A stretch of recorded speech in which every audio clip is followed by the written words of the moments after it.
Magandang araw po sa inyong lahat. Welcome po sa panibagong video natin dito sa Makapili TV. Ngayon po, ang topic naman po natin ngayon ay yung nangyayari sa EDSA bus lane, kung saan tataasan na po ng multa ng MMDA ang mga lalabag po sa bus lane. So marami po nagsasabi na anti-poor na naman daw yung ginagawang hakbang nito ng MMDA. So bakit ba nasabing anti-poor na naman? Kasi nga naman, kung mas mataas na nga naman yung penalty, hindi na po kakayanin bayaran yan ng mga mahihirap natin mga gumagamit ng kalsada, yung mga riders, mga driver na lalabag doon sa EDSA bus lane. Pero ano ba yung konsepto ng pagtataas nila ng penalty? So, bago po natin simulan yan, kung di pa po kayo nakasubscribe sa channel na to, baka pwede naman po magpalambing sa inyo. Pakipindot naman po yung subscribe button, tsaka yung like sa mga video. Wala naman pong bayad yan. So, tuloy na po natin. 5,000 piso hanggang 30,000 na ang multa sa mga motoristang daraan pa rin sa EDSA busway simula po yan sa Lunes. Kanina, tuloy pa rin ang panghuhuli sa mga pasaway. Ang isa ngang naharang, muntik pang sagasaan ang ilang MMDA enforcer. Nasa frontline ng balitang yan, si Hannibal Talete. Ako naman! May pamilya yan, may anak. DOTR! Ano ba yan? Grabe, mga insan! Todo na to! Napanood ko yung video na to. May muntikan na siyang masaging MMDA dyan. Oo, totoo. Tinakasan niya talaga. Yan, may asawa yan. May pamilya, kaya nga. Bakit nila ang sumasaan?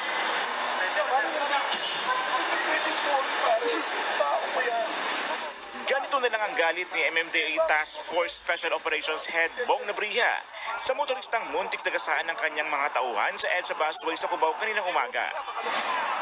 Sinita ng MMDA ang SUV dahil dumaan ito sa busway, imbes na huminto. Sinubukan pa nitong tumakas pero nahabol din. Nagdahilan pa raw ang motorista na mula siya sa DOTR. Naku, May grabe. legal pass pa nga ito ng DOTR sa windshield ng sasakyan pero hindi naman naka-government plate. Inabutan namin doon. Anong rason? DOTR kami. DOTR nga itong policy na to na ini-implement namin tapos hindi kayo... Nako naman! Nebriha! Anti-poor ka! Nebriha! Anti-poor yan! Ginagawa mo! Hindi, pero... Alam mo alam ko na kagad sasabihin ng mga detractors ni Nebriha. Alam ko na kagad sasabihin. Kung wala namang camera yan hindi naman gaganyan yan Pagka wala naman silang camera, tingnan mo na, dapat may camera sila Sarap tuktukan ng mga no? Hindi, totoo, ganyan ang mga toxic na tao Pag walang camera yung mga enforcer, sasabihin, dapat may camera yan para talagang nalalaman at alam natin kung nangungutong ba yan o hindi. No, may daladalang camera. Tingnan mo na. Pag walang camera yan, hindi ganyan yan. Puta, sarap batukan talaga. Kasi Sala sa init, sala sa lamig. Para lang hindi, alam mo, hindi mai-pursue yung gantong klaseng, gantong klaseng implementasyon. Kumbaga, doon pa lang, sisirain na kagad sa pagiging, alam mo yung pagkakaroon ng conflict, gaya nga sinasabi ni Banat Bay, kikilos lang naman daw dahil may camera nakatingin sa kanila, pero kung wala namang camera, sabihin, gawa-gawa nyo lang yan kasi wala namang kayo may ebidensya, di ba?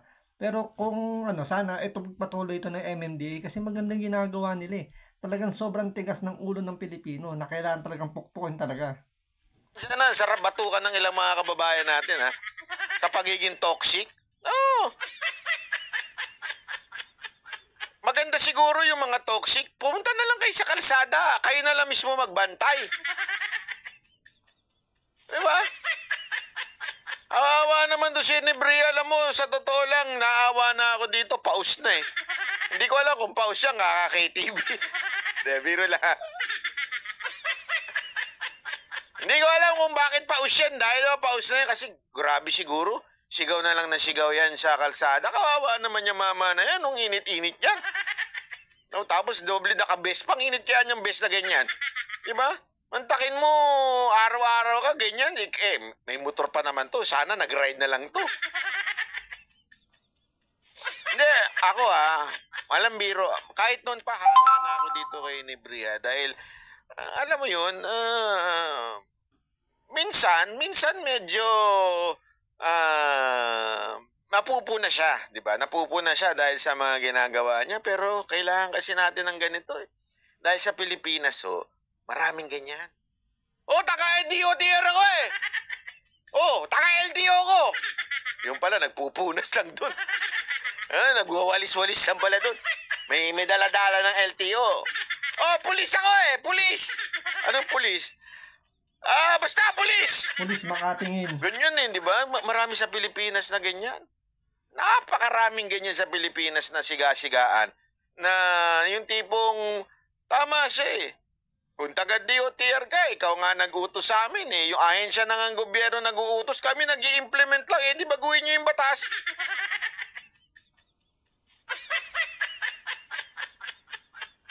Sumusunod. Sa huli, tinikitan ang driver at pinagmulta ng 1,000 piso.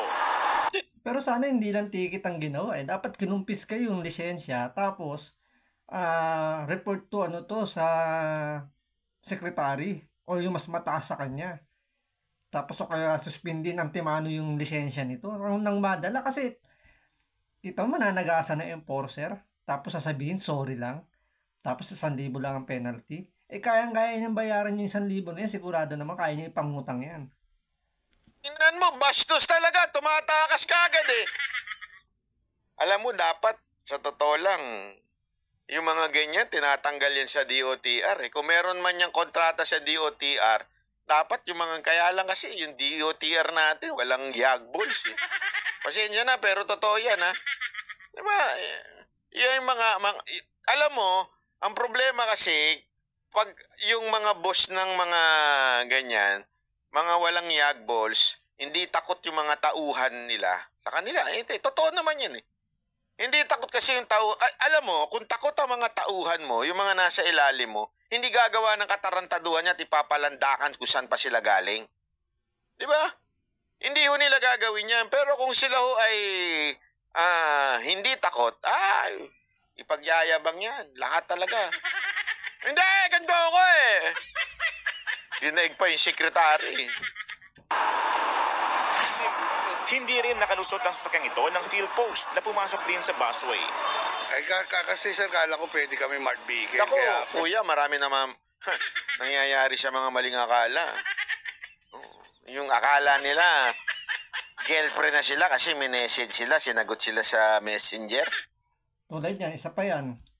Kulang yan sa information na hindi man lang ba siya sinabihan ng kanilang opisina na hindi kayo allowed dumaan ng EDSA busway. Dapat yan may coordination yan eh. Parang bibigyan ng memo lahat ng government agency na ang i-allow lang ganito, ganyan. Except hindi kayo kasama. Ngayon, papalusot siya ngayon na hindi daw niya alam. Ang alam niya is pwede silang dumaan kasi marked vehicle sila. Nasabihan ka lang na, how sweet. Very nice. Akala ka agad, girlfriend. Delikado yun. Mga asumera, ganun. Delikado yun. Pasok din ako. Red plate. Hindi ko na maalam na bawal din. Paalala ng MMDA, piling government vehicles lang ang pwedeng makigamit sa EDSA busway na inilaan talaga para sa city buses. Pwede lang dumaan sa bus lane ang mga marked vehicle ng PNP at EFP, pati ambulansya, truck ng bumbero at iba pang emergency vehicle. Naku po, marami kasi tayong mga government agencies na red plate, may markings, pero these are administrative in nature. Wala naman silang enforcement mandate. Pero dahil marami pa rin pasaway na motoristang pilit dumadaan sa busway, simula sa Lunes, November 13, ay itataas na ang multa sa mga lalabag dito. Yung! 5,000 piso agad. Ay, grabe ka. Nebriha. Anti-poor ka. Bakit 5,000 yan? Anti-poor. Pero hindi naman dapat hindi naman si Nebriha rito yung yung masisi or ang MMDA kasi pinag-uusapan naman niya ng mga mga LGU ng mga magkakasamang alam mo yung Metro Manila mayors, pinag-uusapan nila yan. So hindi lang dapat ang MMDA at si Nebriha dapat dito ang punahin nila. Pero wala namang mali sa ginagawa nila ritong pagtaas ng penalty. Alam nyo naman, sa sobrang tigas ng ulo ng Pilipino, kailangan talaga pukpukin ng martilyo. Linawin lang ho natin, desisyon ho yan ng buong samahan ng mga mayor ng Metro Manila. Si Nebriha ay tagapagpatupad lang. Kung may reklamo ho kayo, hindi ko wala akong kinaugnayan kay Nebriha, baka akala ninyo, hindi ko naman po, wala naman po akong diyan. Kaya lang, doon lang tayo sa tama, di ba? Yung desisyon ho yun ng Metro Manila Council yung 5,000, mura na nga yan Bakit? Mga Pogo Executive, yung 5,000 na yan. Bato lang nila yan. Ang multa para sa first offense, 10,000 pesos naman at 1 buwang suspensyon ng driver's license sa second offense. May kasama pa yung mandatory seminar. Naku, yun ang pinakamahirap sa lahat, yung seminar. Yan nga, iniwasan ng mga tao pag kuha ng lisensya, yung mag-seminar. Kaya nga ang daming kamote driver at rider Hindi nga nila alam kung ano yung batas Kasi hindi umiwas sa seminar Tapos pa sa seminarin mo, naku po, patay tayo dyan. Para sa ikatlong offense, 20,000 pesos at 1 taong suspension ng lisensya. Naku po, ayoko niyan. 1 taong walang lisensya, patay tayo dyan. Third offense, fourth offense. Parusa, habang 30,000 pesos naman Nako! ang total revocation ng lisensya kapag inulit pa sa ika-4 na beses. Nagbabalita mula sa front. At meron ako napanood na balita. Ewan ko kung totoo ito. Please confirm it. Pero napanood ko sa balita. Pag tinakbuhan, 30,000 ata. Okay? I think napanood ko yun. Hindi ko alam kung saan news yun. Akala ko ito yung news na yun Pag tinakbuhan po yung enforcer, 30,000 ang singil at kumpiska ng lisensya. Okay? Actually, pabor ako doon. Bakit? Kasi nakakaawa naman itong mga enforcer natin. Mga nagpapatintero sa karsada, di ba? Hindi, nakakaawa sila. Kasi syempre, minsan, pag nadali mo pa yan, hindi naman biro yung ginagawa nilang pumapagitna para parahin yung mga ako nga, sa totoo lang, dapat may dala silang patpat Oo, tama. Dapat may dala silang pamalo dyan para pag tumakas, paluin na lang kagad nila Tsaka alam nyo, ito, yung mga enforcers na yan, hindi yan, nag-aalangan din yung habulin yung basta-basta lang nila. Pwede naman silang sipain yung motor para bumagsak yung rider. Hindi nila ginagawa yun kasi iniisip nila na baka maaksidente, kasalanan pa nila. Pero itong mga tatakbong to, hindi iniisip na baka yung enforcer na umahabol, maaksidente naman nila, kawawa naman yung pamilya. So nagiging alam mo yung masyadong wala na silang pakialam. Kaya ako, pabor ako dito sa pagtaas ng penalty dito sa mga mahuhuli na to, especially dun sa tatakmong hinaharang. Oo. Kaya lang, madedemanda ho yan. May dala silang patpat, tapos hawak nung dalawang enforcer para pag tumakbo. Ganun yung ulo nung... Kasi lalo na yung mga nagmumotor pag tumakbo. Yan na mahilig magtumakbo dyan Compare naman sa... Hindi, meron din naman mga tumatakbong kotse katulad ng isang tambaluslos doon. Tinakbuhan niya, di ba? Pero sana lang magawa ng paraan. Sana pwede, no? Yung pag tumakbo, latagan ng yung may butas para mabutas. Ang ganda siguro nun, Oo, nasa video ni Gadget Addict yun. Sinabi ni Bong Revilla na isang violator na tumakbo per nahuli. Nandun pala yun. Okay. Sana totoo yun, Sana ilagay din dyan. Nebriha, sana ilagay nyo din po na pag tumakbo, 30,000, di ba? Para talagang pagka hinuli na, magpahuli na. 5,000. Ako, madugo yun, Brad. Madugo yun, 5,000. Woo! Parang lumalabas dito, kalahati ng sweldo mo sa isang buwan, mapupunta lang pambayad ng pantubos ng lisensya. Kaya wag na pong matigas ang ulo. Pag sinabing bawal, bawal na. Marami ka na rin mabibili nun sa 5,000. Kaya maganda siguro, wag na ho tayong dumaan sa busway, di ba? Iwas na lang para pantay-pantay.